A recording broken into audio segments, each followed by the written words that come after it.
திருச்செந்தூர் கோவிந்தம்மாள் ஆதித்தனார் மகளிர் கல்லூரியில் 2026-2027 கல்வியாண்டிற்கான மாணவர் சேர்க்கை நடைபெறுகிறது. ஓகே, ஒரு முக்கிய செய்தி. ஆம்னி பஸ்கள் கிளாம்பாக்கத்திலிருந்து தான் இயக்கணும் அப்படிங்கிற உத்தரவு ரத்து செய்யப்பட்டிருக்கு. முக்கிய செய்தியா பார்த்துட்டு இருக்கோம்.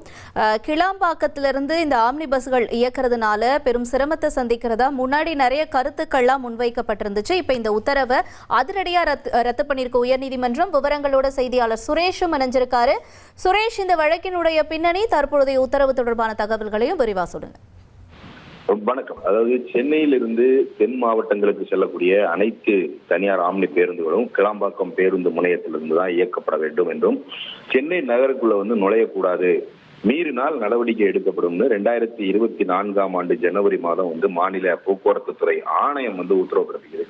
இந்த உத்தரவை எதிர்த்து தனியார் பேருந்து நிறுவனங்கள், அதாவது ஆம்னி பேருந்து நிறுவனங்கள் சார்பிலையும் பேருந்து உரிமையாளர்கள் சங்கத்தின் சார்பிலையும் வழக்குகள் தாக்கல் செய்யப்பட்டிருந்தன. இந்த வழக்குகளை விசாரித்த உயர்நீதிமன்றம் ஒரு இடைக்கால உத்தரவை பிறப்பிக்கிறது. அப்போது அதாவது பேரூர், சூரப்பேட்டு ஆகிய இடங்கள்ல இந்த பயணிகளை ஏற்றி இறக்க ஆம்னி பஸ்களுக்கு அனுமதி அளித்ததுடன், இந்த தென் மாவட்டங்களுக்கு போகக்கூடிய எல்லா பேருந்துகளும் கிளாம்பாக்கம் பேருந்து முனையத்துக்குள்ள போய் பயணிகளை ஏற்றி இறக்கின பிறகுதான் அங்கிருந்து கிளம்பணும் அப்படின்ற ஒரு உத்தரவு இடைக்காலமா பிறப்பிக்கப்பட்டிருந்தது.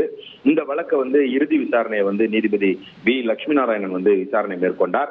அவர் இன்றைக்கு இந்த வழக்குல உத்தரவு பிறப்பித்திருக்கிறார். அதாவது தமிழ்நாடு மோட்டார் வாகன சட்ட விதிகளின்படி பேருந்து முனையம் அமைக்கணும்னா அதுக்கு சம்பந்தப்பட்ட உள்ளாட்சி அமைப்புகள் தான் போக்குவரத்து துறைக்கு விண்ணப்பிக்கணும். ஆனா கிளாம்பாக்கத்தை பொறுத்த வரைக்கும் அவங்க சென்னை பெருநகர வளர்ச்சி குழுமம் தான் விண்ணப்பிச்சிருக்காங்க. இப்படி ஒரு விண்ணப்பம் பண்ணி அவங்க பண்ண முடியாது.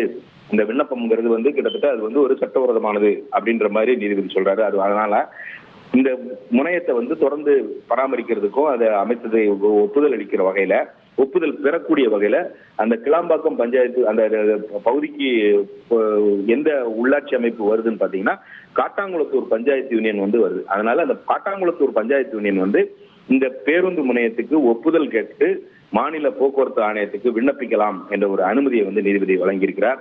அது மட்டும் இல்லாம குறிப்பிட்ட வழித்தடத்துலதான் பேருந்து இயக்குறதுக்கு உரிமம் வழங்கி இருக்கக்கூடிய சூழல்ல அதை பாதியிலேயே நிறுத்தணும் அப்படின்ட்டு தடுக்க முடியாது என தெரிவித்த நீதிபதி, தனியார் ஆம்னி பேருந்துகள் கிளாம்பாக்கத்திலிருந்து தான் இயக்கப்பட வேண்டும் என்ற அந்த மாநில போக்குவரத்து ஆணையம் பிறப்பித்த உத்தரவை ரத்து செய்து உத்தரவிட்டிருக்கிறார்.